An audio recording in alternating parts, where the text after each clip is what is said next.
इसलिए बार बार रामायण में आता है, राम उदर देखूं जगदाना। सारा संसार, जैसे वो एक समझने की बात है कि जैसे यूं कह ले कि सो गए तो सारे गुण हमारे पेट में समा गए, जगने पर जग गए। इसी प्रकार से सारा ब्रह्मांड भगवान में ही समा गया। उसी को व्यक्ति कह रहा है प्रलय हो गए। लय माने किसी वस्तु का किसी वस्तु में विलीन हो जाना, प्रलय माने पूरी तरह विलीन हो जाना। संसार पूरी तरह से विलीन हो गया। और उसके बाद पुराण जो कथा कहते हैं, जब वो सोते हैं तो कहाँ सोते हैं, और तब ये कहा गया कि शेष, चित्रों में आपने देखा होगा, शेष की गोदी में शेष सैया पर भगवान सो रहे हैं। वही तात्पर्य, काल जग रहा है, भगवान सो रहे हैं। और सो रहे हैं भगवान, तो भगवान की शक्तियां जो है, भगवान में जो शक्ति है वो सक्रिय नहीं है, गहरी नींद में सोए हुए लग रहे हैं। पर जैसे आप जगते हैं, आपको जगाने वाला कोई चाहिए। भगवान में ही स्वयं संकल्प होता है कि अब जो है पुनः जागृत होना है। और तब ये लिखा हुआ है कि भगवान जब चैतन्य होते हैं, भगवान जब नेत्र खोलते हैं, तो उनकी नाभि से एक कमल निकला, और उस कमल पर ब्रह्मा जो है, ब्रह्मा का जन्म हुआ। मैं आशा करता हूं कि थोड़ा एकाग्र और जागृत रह करके सुनेंगे।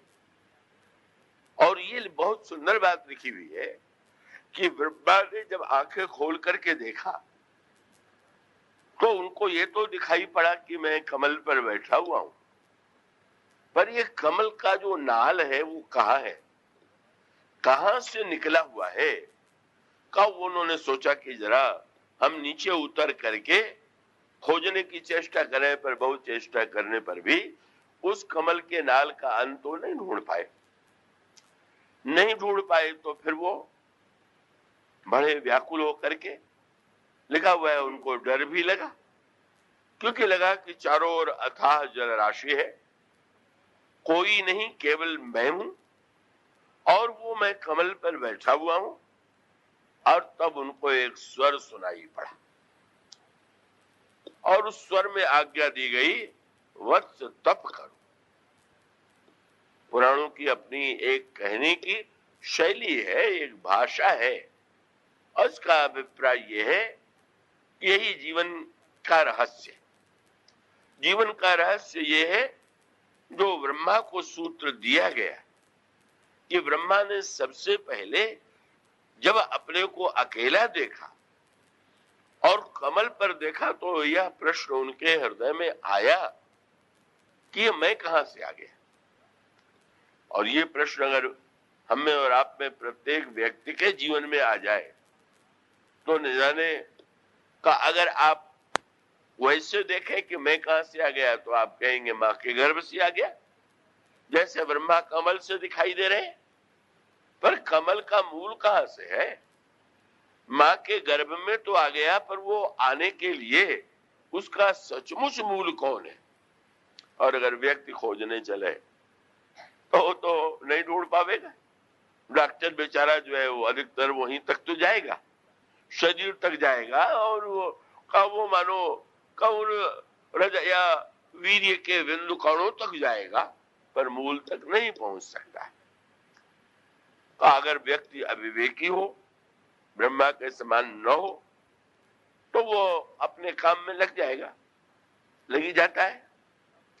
और उसका परिणाम ये होता है कि जब वो कुछ करता है और कुछ बनाता है, तो बड़े गर्व से कहता है मैंने ये किया, मैंने उन्नति किया, मैंने ये बनाया, मैंने ऐसा किया। परिणाम क्या होता है, अभिमान हुए बिना नहीं रह सकता। तो ये जो सूत्र है वो बड़ा सुंदर ये है कि मैं कुछ बनाऊं, आप कुछ बनावें, उसके पहले इस प्रश्न पर अवश्य विचार करें कि हमें किसने बनाया। बहुत सुंदर बात आता है, बड़ा सुंदर संकेत आता है।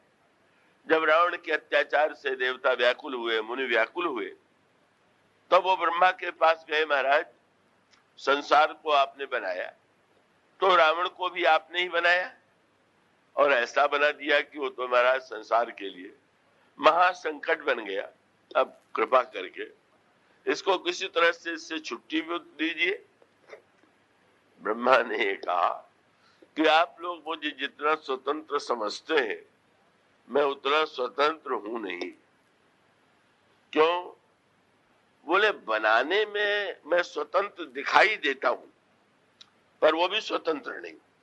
अब वो चौपाई पर ध्यान दीजिए, जिसमें कहा गया कि ब्रह्मा भी जो बनावेंगे वो तो कर्म के आधार पर ही बनावेंगे, तो उनकी भी बाध्यता बनी हुई है कि जैसा कर्म है उसके अनुकूल वो बनावे। और बनाने के बाद उनकी लाचारी ये नहीं, उनको स्वतंत्रता है कि चाहे जब बनावे चाहे मिटा दे, ना ना। अगर वो कर्म के आधार पर बना हुआ है तो जब तक कर्म है तब तक वो रहेगा। तो ब्रह्मा, मानो लोगों को लगता है कि ब्रह्मा ने बनाया तो ब्रह्मा बिगाड़ भी सकते हैं, पर यही हमारे आपके जीवन का भी सत्य है। ये न समझ लीजिए कि जो बना सकता है वो बिगाड़ भी सकता है, वो कुछ नहीं, केवल धोखा है। कहो परशुराम जी के प्रसंग में यही तो संकेत दिया गया। आपने फरसे के द्वारा जब आपने संहार किया तो आपको लगने लगा कि मेरे फरसे में वो शक्ति है, मेरी भुजा में वो शक्ति है कि सारे संसार के क्षत्रियों को मिटा दिया। पर मानो ये संकेत किया गया कि वही फरसा है, वही आपकी भुजा है, अब चलाइए ना। यही मानो उत्तर था। और इसका उत्तर यह है कि वस्तुतः आपने फरसे को नहीं चलाया, काल ने आपसे जो काम लेना चाहा वो ले लिया। और यही सत्य हमारे आपके जीवन का है। ये समय जो है वो कोई कार्य हमसे आपसे करा लेता है। और इस मतबोध को मत भूलिए। एक ही व्यक्ति, बड़ा एक योद्धा होता है, पहलवान होता है, को उठा करके बड़े बड़े पहलवानों को पटक कर देता है, भारत केसरी कहलाता है, विश्व विजेता कहलाता है। और वही पहलवान, एक स्थिति ऐसी आ जाती है कि मक्खी को भी हरा नहीं पाता, मक्खी भी उसको पटक देती है। मक्खी, कई पहलवानों का स्मरण आया, बेचारा इतना वृद्धावस्था में लाचार हो गया कि अब तो मक्खी को भी हटाना। मानो व्यंग यह है कि आप व्यर्थ अपने आप को श्रेय मत दे दीजिए। अगर आप हर समय काम कर सकते होते तो करके दिखाइए ना, कोई दिखावे ना। इसलिए बहुत सुंदर संकेत आया, परशु के द्वारा संकेत दिया गया, आप चलाने में स्वतंत्र नहीं, चलवाने वाला कोई और है, आप माध्यम बन गए। और इसी प्रकार से जिस समय परशुराम जी ने भगवान राम से ये कहा कि धनुष जो है तुम खींचो, अब वो ज्यादा उसका विस्तार मैं नहीं करूंगा। तो भगवान श्री राम ने, यहाँ पर एक सूत्र है, वो तो आप सरलता से उस भाषा को समझ सकते हैं। नेता शब्द का अर्थ आप यदि जानते हो, नेता शब्द तो बहुत प्रचलित है, नेताओं की तो संख्या आज बहुत बड़ी है, पर ये न्योता शब्द का अर्थ है खींचने वाला। तो ठीक ही है, जो खींच सकता है वही नेता है। खींचने का अभिप्राय, अगर किसी के भाषण में खींच करके बहुत लोग आ जाएं तो कहेंगे बहुत बड़ा नेता है, ना हमें तो कहेंगे कि वो उतना प्रभावशाली नेता नहीं है। तो नेता माने खींचने वाला। तो भगवान राम के पहले परशुराम जी नेता, खींचने वाले, क्योंकि वो समाज का भार, अन्याय को मिटाने का भार उनके ऊपर था। जब श्री राम उनके सामने आए तो उन्होंने कहा कि मैं मान लूंगा कि अब नया नेता आ गया, और उसका एक ही उपाय है कि मेरे पास धनुष है, उसके डोरी को खींच लो तो मैं समझ लूंगा खींचने वाला ही तो नेता होता है। तो अब मैं अवकाश ले लूंगा इस पद से और तुम्हें स्वीकार कर लूंगा। तो नेता की परीक्षा हो रही थी, खींचो। राम रमापति कर धनु लेहु, खेचहु चाप मिटे संदेहु। प्रभु ने एक अनोखा संकेत किया, परशुराम जी गदगद हो गए। भगवान श्री राम ने जब हाथ नहीं बढ़ाया और नहीं खींचा तो आश्चर्य हुआ, पर अगले क्षण परशुराम जी ने देखा कि धनुष अपने आप खिंच भी गया, चढ़ भी गया। परशुराम जी ने मानो प्रभु से पूछा, ये क्या हुआ, आपने खींचा क्यों नहीं? अब वो जो दार्शनिक पक्ष है वो मैं अभी इतना गंभीर है कि उसको नहीं कहूंगा। ये जो गुण है, डोरी को संस्कृत में गुण कहते हैं, गुण को खींचो अपनी ओर। भगवान राम ने नहीं खींचा। भगवान राम का तात्पर्य यह है कि महाराज, जो दूसरे को खींचने की चेष्टा करे वो पक्का नेता नहीं। जिसकी ओर लोग अपने आप खींचे चले आवे वो वास्तविक नेतृत्व है। क्यों? अब उसका सूत्र देखिए कि भगवान राम अगर उस डोरी को खींचे तो आप किसी वस्तु को खींच लीजिए, कितने देर खींचे रहिएगा, आपकी मुट्ठी कभी तो ढीली होगी कि नहीं होगी, आपके भुजा की शक्ति कभी तो कम होगी कि नहीं होगी।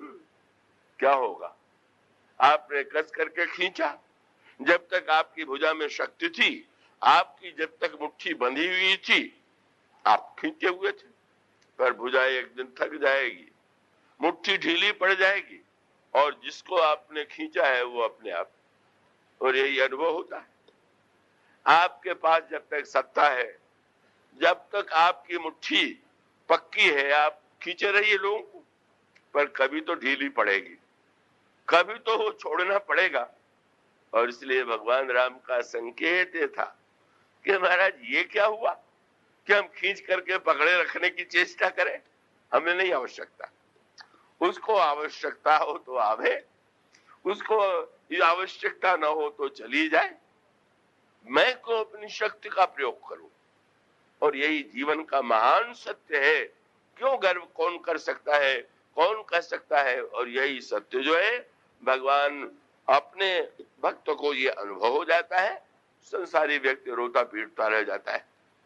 जब अर्जुन को भगवान ने महाभारत में जिताया तो भी उनकी कृपा थी, और जब कोल भिल्लों से, जंगली लोगों से हरा दिया तो वो तो बहुत ही, लिखा हुआ है कि जब वो द्वारिकापुरी से लौट रहे थे और द्वारिका की स्त्रियां द्वारिका की संपत्ति लेकर के, प्रलय हो गया था द्वारिका में, भगवान पधार चुके थे, लौट रहे थे, तो वो जंगल में जंगलियों ने रोक दिया, रख जाओ सारी संपत्ति, छोड़ो सबको। एक क्षण के लिए अर्जुन को हंसी आ गई। अच्छा, जानते हो किससे बात कह रहे हो? मैं अर्जुन हूं, गांडी उधारी, जिसने महाभारत में भीष्म द्रोण कर्ण को परास्त कर दिया, तो उस अर्जुन को चुनौती दे रहे हो? पर बात ऐसी अनोखी थी कि वो तो कुछ नहीं हुआ। उसने कहा चलो चलो, बहुत देखा। और लिखा हुआ है कि वो गांडीव धनुष जो थे उसकी डोरी तक नहीं खींच पाए। जो अस्त्र शस्त्र था वो सब भूल गए, मंत्र भूल गए, और उनके देखते देखते ही सब कुछ छीन लिया गया। कितना कठोर जीवन का सत्य उनके सामने आ गया, आप कल्पना कीजिए। पर इसमें उन्होंने अंत में जब वो लौट करके युधिष्ठिर के पास गए तो उन्होंने कहा, महाराज भगवान कृष्ण ने गीता में जो कुछ सुनाया था उसका पूरा अनुभव तो आज हुआ। जीत गया तो क्या अनुभव हुआ? हार जाने के बाद, और इसलिए प्रसिद्ध हो गया, अगर अर्जुन तुम इतने बड़े योद्धा होते, वही तुम्हारा धनुष, वही तुम, वही तुम्हारा बाण आज क्यों नहीं कर पा रहे हो? और इसलिए प्रसिद्ध पद आपने सुना होगा, सोई धनुहा सोई पारथ, लेकिन हरि गुण झूठ भयउ पुरुषारथ। वो सत्य जो है, और वो अनेक संकेत महाभारत के युद्ध में भी एक वही बात आती, क्या नित्य तो नियम है कि जैसे गाड़ी है तो आपका ड्राइवर फाटक खोल के खड़ा हो जाएगा, आपसे कहेगा आप बैठ जाइए, फाटक बंद कर देगा, फिर बैठ के गाड़ी चलावेगा। तो प्राचीन काल में जो सारथी होते थे, वो सारथी भी खड़े होते थे, महारथी को हाथ पकड़ करके बैठने के लिए पधारिए बैठा देते थे, और उसके बाद स्वयं बैठ गए, घोड़े की लगाम लेकर के रथ चलाया। भगवान कृष्ण का तो क्या कहना, वो जब सारथी बने तो पक्के सारथी, सचमुच रोज जो है खड़े हो जाते थे अर्जुन के सामने, चलिए पधारिए। बड़े प्रेम से अर्जुन का हाथ पकड़ करके रथ पर बैठा देते थे, फिर स्वयं आगे बैठ जाते थे, रथ चलाने लगते थे। युद्ध समाप्त हो गया, और जब समाप्त हो गया तो भगवान आज उनका व्यवहार बदला हुआ था। आज जब लौटे तो रथ से पहले नहीं उतरे, उन्होंने पीछे अर्जुन की ओर देखा, अर्जुन आज तुम पहले उतरोगे। आश्चर्य हुआ, पर अब जानते हैं प्रभु को तो उनकी महिमा से अच्छी बात है, उतर गए। सोचने लगे आज प्रभु मुझे पहले क्यों उतार रहे हैं, और अगले क्षण उन्होंने बड़े आश्चर्य से देखा कि उनके ध्वजा पर जो हनुमान जी महाराज कपित ध्वज कहे जाते अर्जुन का वो जो विराजमान थे, उसी क्षण उस ध्वजा से अंतर्ध्यान हो गए, और अगले ही क्षण जो है वो सारा रथ जल करके नष्ट हो गया। चकित हो गया अर्जुन, प्रभु ये क्या हुआ। और तब भगवान ने यही कहा, अर्जुन तुम क्या समझते हो कि ये जितने योद्धाओं ने बाण चलाए वो व्यर्थ थोड़ी हो गए थे। ये तुम्हारा रथ तो न जाने कब जल जाता, लेकिन जब तक मुझे तुम्हारे रथ का उपयोग कराना था, अब वो मैंने कराया, अब पूरा हो गया और अब भस्म हो गया। अर्जुन चरणों में गिर पड़ा, पर वो केवल अर्जुन के जीवन का सत्य नहीं है, हमारे आपके जीवन का भी सत्य है। और वो सत्य यही है कि हमारा शरीर ही रथ है, और जब तक इस पर भगवान बैठे हुए तब तक जो करना हो कर लीजिए, रोग शोक से लड़ लीजिए, बीमारियों को जीत लीजिए, पर एक दिन जब आएगा तब वो कहेगा कि अब अंत में भस्म होने का समय आ गया, क्योंकि अब मैं उतर रहा हूं। और उसका उत्तर यही है कि ईश्वर उतर गया अंतरात्मा के रूप में, शरीर वही है, कुछ कर पा रहा है क्या। ये सत्य व्यक्ति अगर आंखें खुली हो तो, अब कथा में जिनकी मुदी जा रही हैं वो तो भला क्या उसको देखेंगे, अनुभव करेंगे, पर अगर कोई देखे तो ये तो जीवन में नित्य ही सत्य सामने आता है। भगवान अनुभव करा रहे थे, कर्म करो पर मत भूलो, जब तक तुमसे मैं जो काम लेना चाहता हूं उसे तुम करो। तो उस समय विजय का अनुभव कराया और आज पराजय का अनुभव करा दिया। पहले से गीता में कह दिया, अर्जुन लाभा लाभव जया जय, याद रखना लाभ में नहीं हानि में, जय में नहीं पराजय में। और आज अर्जुन को उन्होंने पूरी तरह अनुभव करा दिया, अर्जुन सावधान मत गर्व करो। और ये सत्य मानो प्रत्येक व्यक्ति के जीवन के साथ जुड़ा हुआ, और इसीलिए हमारे पुराण ये कहते हैं कि ब्रह्मा ने सारे संसार का तो निर्माण किया, पर सबसे पहले उन्होंने यही विचार किया कि मेरा निर्माण किसने किया। और इसीलिए बहुत मीठी बात आई जब उन्होंने तपस्या किया, साधना किया, तो तपस्या और साधना के बाद उनको सत्य का साक्षात्कार हुआ कृपा से, और उसके बाद उनको आदेश मिला कि तुम संसार का निर्माण करो। कैसे निर्माण करें, तो भगवान के पेट से कमल निकला हुआ है।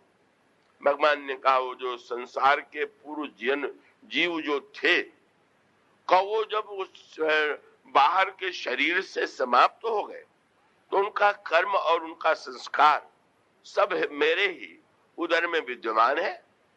तुमको उनका स्मरण होता जाएगा और तुम उसी के अनुकूल संसार बना लेना। और तब जो संसार में ब्रह्मा ने बनाया वो ईश्वर में जो छिपा हुआ पूर्व पूर्व जन्मों की सृष्टि का संस्कार था, कर्म था, उसी के माध्यम से संसार बना।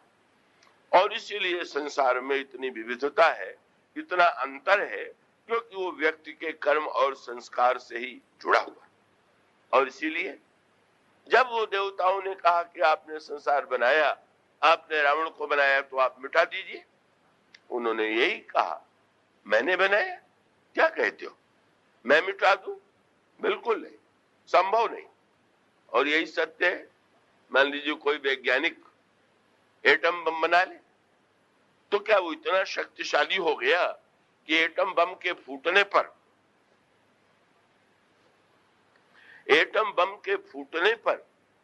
क्या वो ये सोच करके बैठा रह सकता है कि हम तो इसके बाप हैं, निर्माता हैं, ये हमें छोड़ देगा? वो तो एक ही क्षण में उसको समाप्त करके रख देगा। हजारों गोली जो बनाया करते हैं, उनके लिए गोली ही बहुत होती है। मानो उनको भी ज्ञात है कुछ नहीं। तब महाराज तो ब्रह्मा ने कहा, हमारे ऊपर भी जो एक है, बस उसी से अब आप इस समस्या का समाधान करो। वही नियमों से ऊपर है, वही कर्म सिद्धांत से अलग है। और इसलिए जब प्रार्थना ब्रह्मा ने किया, तो ब्रह्मा की प्रार्थना कितनी सुंदर है। उन्होंने कहा, प्रभु ये सारे संसार वाले समझ बैठे कि संसार का निर्माण जो है का वो मैंने किया, किंतु ये सत्य नहीं। और बड़ा सुंदर उन्होंने कहा कि महाराज कारण उसका ये है कि अगर किसी से कोई व्यक्ति कुछ कही जाए तो वह कहेंगे, दो गवाही, किसने तुमको देखा है काम करते हुए? और तब जब गवाही दीजिए तो प्रामाणिक, नहीं तो बोले आप कह रहे हैं। तो ब्रह्मा ने बड़ी मीठी बात कही कि जब मैंने बनाया तो उसके गवाह थे, और आपने जब बनाया तो आप अकेले थे। तो आपको तो लोगों ने बनाने वाला समझा नहीं, मुझे समझ लिया। यही उनकी प्रार्थना है। जय सृष्टि उपाई त्रिविध बनाई, लेकिन संग सहाय न दूजा, सो करऊ अघारी, चिंता हमारी जानिय भगति न पूजा, जो भव भय भंजन मुनि मन रंजन गंजन विपति बरू था, मन बच क्रम बानी छाण सयानी, शरण सकल सुरजू था। ये है ब्रह्मा की प्रार्थना। मानो इस सत्य का ज्ञान हो जाता है कि व्यक्ति जो है, जो व्यक्ति संसार में दिखाई दे रहा है, वो सृष्टि ब्रह्मा की बनाई हुई प्रतीत होती है, पर ब्रह्मा भी कर्म के अनुकूल ही संसार का निर्माण करने के लिए, व्यक्ति का निर्माण करने के लिए बाध्य है। और तब अब मानो इसका उत्तर यह है, इसका तात्पर्य यह हुआ, ऐसा नहीं कि ब्रह्मा को कभी भ्रम नहीं होता। रामायण में इसका एक दूसरा पक्ष भी बताया गया है। जब जनक ब्रह्मा ने दे देखा कि भगवान का विवाह होने जा रहा है जनकपुर में, तो जनकपुर में विवाह होने जा रहा है तो बड़े प्रसन्न हुए। अब वो जैसे आपके घर में कोई उत्सव हो तो आपको विशेष आनंद होता है। अच्छा, तो मेरे बनाए हुए संसार में इतना सुंदर विवाह होने जा रहा है। जनकपुर पहुंच गए तो बड़े चक्कर में ये क्या हुआ, रामायण में लिखा हुआ है। अब ब्रह्मा जिधर दृष्टि डालते हैं, उनको अपना बनाया हुआ कुछ लगता ही नहीं। तब विधि भयऊ आश्चर्य विसेखी, निज करनी कछु कतहु न देखी। शंकर जी मुस्कुराए, चा आज वेद वक्ता, वेद का निर्माता आज चक्कर में पड़ गया। क्यों पड़ गया? क्योंकि वो चक्कर में डालने वाला सबका कौन है? वो माया जो है। भगवान ने गीता में कह दिया, कोई कैसा भी क्यों न हो। इसलिए जब गरुड़ को भ्रम हुआ तो गरुड़ ने नारद जी से पूछा, महाराज आपने मुझे ऐसा भेज दिया काम करने के लिए, आपने कह दिया श्री राम तो बंधे हुए हैं लंका के रणांगण में जाकर के, उनको नागपाश से मुक्त कर दो। महाराज उन्हें तो आपकी आज्ञा से मैंने मुक्त कर दिया, पर मैं तो चक्कर में पड़ गया।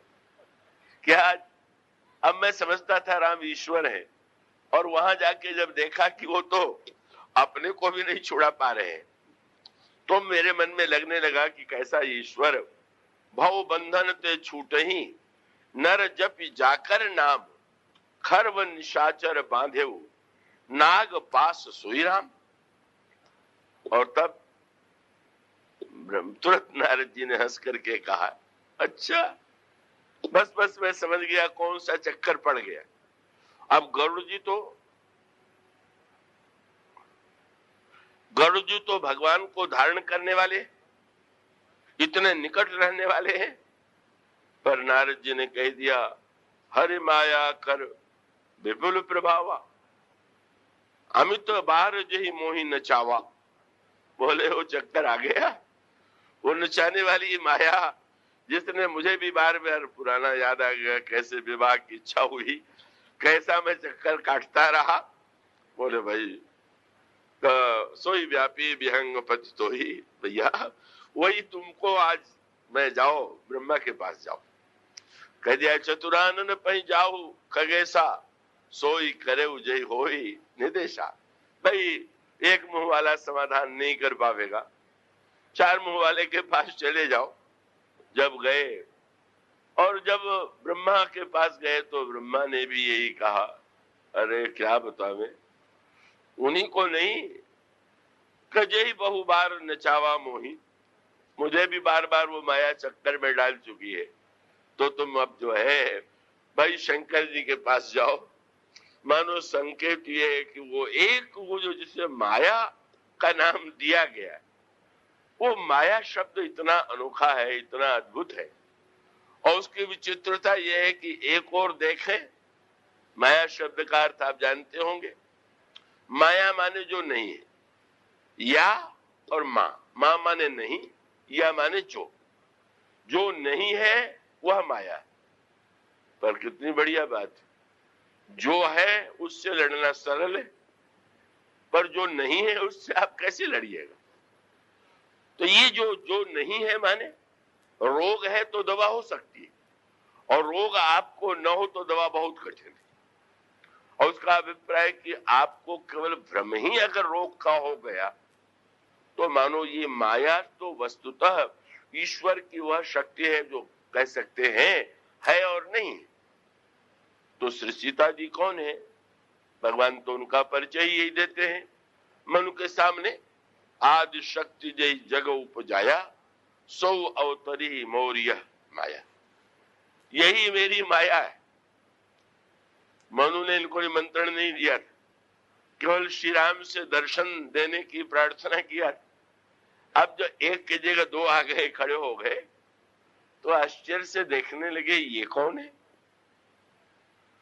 तो प्रभु ने उनका वो दूर करने के लिए कहा, यही वो मेरी माया है जो सारे संसार का निर्माण करती है। क्यों? उन्होंने कहा भाई अगर तुम मुझसे मुक्ति मांगते तो मैं इनको लेके ना आता, पर जब तुम संसार में आने के लिए मुझसे कह रहे हो तो इनके राज्य में बिना इनकी आज्ञा के मैं भी कैसे आऊं, इसलिए इनको भी लेता आया हूं। कि अच्छा भाई, अब जब तुम संसार में पुत्र के रूप में मुझे देखना चाहते हो, जब तुम्हारी ये इच्छा है, तो ये माया के बिना तो ये संभव नहीं है। अजन्मा का जन्म कैसे होगा, जो व्यापक है वो देश में कैसे दिखाई देगा। इसके लिए तो माया शक्ति को लेके भी आना पड़ेगा। और भगवान ने कहा मैंने तुम्हारी चिंता भी भविष्य के लिए दूर कर दिया। मैंने जब तुमसे पूछा कि तुम क्या चाहते हो तो तुमने मुझसे कह दिया, चाहूं तुम्हें समान सुत प्रभु सन कवन दुराऊ, आपके समान बेटा चाहता हूं। अब मुझे ये कहना पड़ा कि अब भाई अपनी तरह हम कहां ढूंढने जाएं,